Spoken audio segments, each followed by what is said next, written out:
श्री राम के सरयू में अंतर्ध्यान होने के बाद आखिर क्या हुआ अयोध्या का? कैसे चलाया लव कुश ने अयोध्या का राजपाट? और क्या आज के समय में भी मौजूद है श्री राम का वंश? आपने बिल्कुल ठीक सुना, आज के समय में भी मौजूद है श्री राम के वंशज। हमारे भारतीय उपमहाद्वीप पर जितना पुराना इतिहास रामायण की कहानियों का रहा है, उतना ही प्राचीन रहा है श्री राम के वंश का इतिहास। श्री राम सूर्यवंशी थे और उनके वंश का उदय साक्षात ब्रह्मदेव से हुआ था। ये वंश प्राचीन भारत का एकमात्र ऐसा वंश था जो आज भी मौजूद है। महाभारत के युद्ध में भी हमें अयोध्या के एक सूर्यवंशी राजा का वर्णन मिलता है, जिसका युद्ध अभिमन्यु के साथ हुआ था। श्री राम के उस वंशज के बारे में जानने के लिए अभी ऊपर दिख रहे आई बटन पर क्लिक करें तथा आज के समय में मौजूद श्री राम जी के उन जिंदा वंशजों के बारे में जानने के लिए इस वीडियो को अंत तक जरूर देखिएगा, क्योंकि श्री राम के चले जाने के बाद शुरू हुई थी अयोध्या की असली कहानी और श्री राम के बाद शुरू हुआ था उनके वंशजों का असली संघर्ष। तो वीडियो शुरू करने से पहले जय श्री राम कमेंट करना बिल्कुल भी मत भूलिएगा। भगवान श्री राम की कृपा आपके घर परिवार पर सदैव बनी रहेगी। पृथ्वी की रचना करने के बाद धरती के संचालन हेतु ब्रह्मदेव ने अपने कई मानस पुत्र और पुत्रियों को उत्पन्न किया। ब्रह्मदेव के इन्हीं मानस पुत्रों में से एक थे मरीचि। मरीचि के पुत्र कश्यप हुए और कश्यप के पुत्र विवस्वान हुए। विवस्वान के समय से ही सूर्यवंश का आरंभ माना जाता है। विवस्वान के पुत्र का नाम वैवस्वत मनु था। अथर्व वेद के अनुसार वैवस्वत मनु ने ही सरयू किनारे अयोध्या नगरी की स्थापना की थी। वैवस्वत मनु के 10 पुत्र हुए, जिनमें से एक इक्ष्वाकु थे और इन्हीं के वंशजों ने आगे अयोध्या पर शासन किया। इक्ष्वाकु एक तेजस्वी राजा थे और इनके काल में सूर्यवंश की बहुत ख्याति बढ़ी। इक्ष्वाकु के वंश में आगे चलकर हरिश्चंद्र, दिलीप और भागीरथ जैसे प्रतापी राजाओं का जन्म हुआ।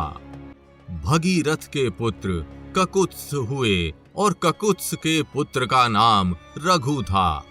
रघु ने अपने पूर्वज इक्ष्वाकु के समान ही ख्याति पाई और इक्ष्वाकु की तरह इस वंश को रघु के नाम से भी जाना जाने लगा।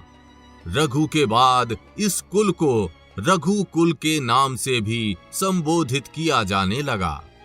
रघु के वंश में नाभाग जन्मे। नाभाग के पुत्र अज हुए और अज के पुत्र का नाम दशरथ था।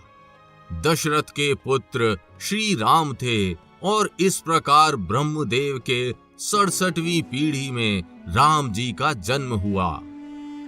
राजा दशरथ के 4 पुत्र थे, राम, भरत, लक्ष्मण और शत्रुघ्न। राम जी के पुत्र लव और कुश थे। राम जी के बाद उनके बेटे कुश अयोध्या के साथ साथ पूरे दक्षिण कौशल के राजा बने तथा लव को आज के पंजाब क्षेत्र का राजा बना दिया गया, जहां उन्होंने अपने नाम से एक राजधानी बनाई जिसे आज लाहौर के नाम से जाना जाता है। इसी के साथ ही तक्षशिला के राजा भरत के बेटे तक्ष बने और पुष्करावती के राजा भरत के दूसरे बेटे पुष्कल बने। आज पुष्करावती को पेशावर के नाम से जाना जाता है। इसी के साथ ही लक्ष्मण के बेटों अंगद को अंगदपुर और चंद्रकेतु को चंद्रावली का राजा बना दिया गया। ये क्षेत्र आज के हिमाचल प्रदेश में मौजूद है। शत्रुघ्न का बेटा सुबाहु मथुरा और शत्रुघाती विदिशा का राजा बना। अयोध्या में शासन करने वाले कुश और उसके वंशजों ने श्री राम के वंश को आगे बढ़ाया। कुश के वंश में अयोध्या पर शासन करने वाले अनेकों राजाओं का जन्म हुआ। समय बीतता गया, युग बदलते गए और श्री राम का वंश आगे बढ़ता रहा। महाभारत से होते हुए कलयुग के आरंभ से अब तक वो वंश मौजूद है।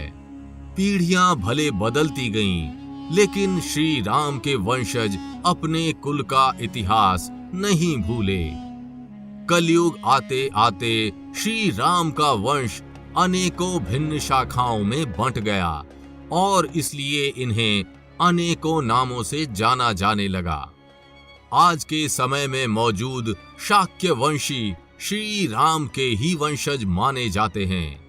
सिसोदिया, कछवाह और मौर्य आदि भी श्री राम के ही वंशज माने जाते हैं।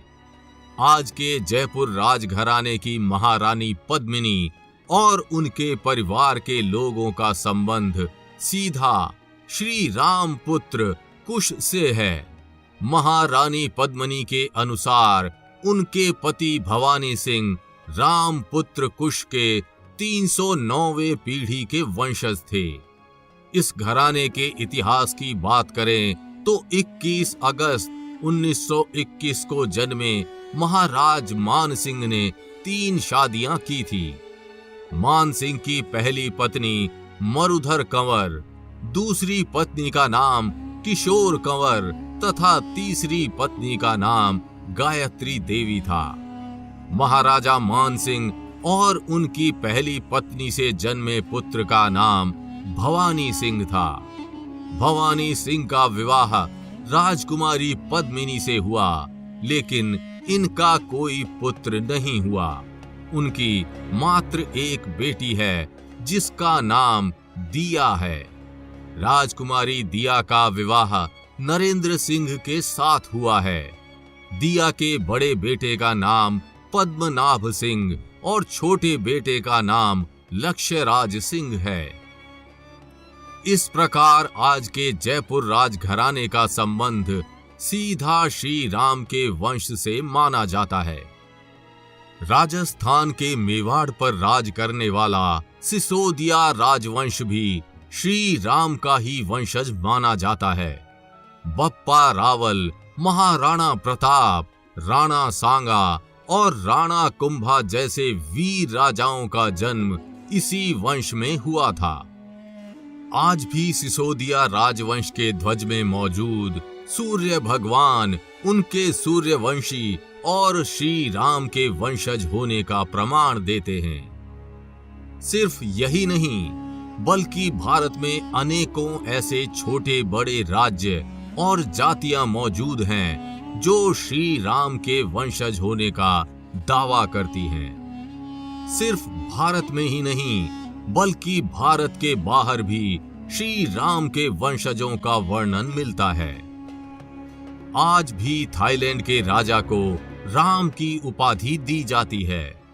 सिर्फ हिंदू धर्म ही नहीं, बल्कि भारत में जन्मे अन्य 2 धर्मों के प्रवर्तक भी श्री राम के ही वंशज थे। जैन और बौद्ध धर्म की अनेकों किताबों में इसके संतों का राजकुमार होने का वर्णन मिलता है।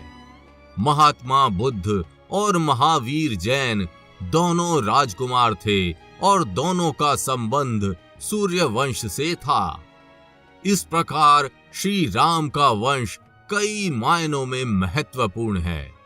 तो आपको श्री राम वंश की ये कहानी कैसी लगी, हमें कमेंट करके जरूर बताइएगा।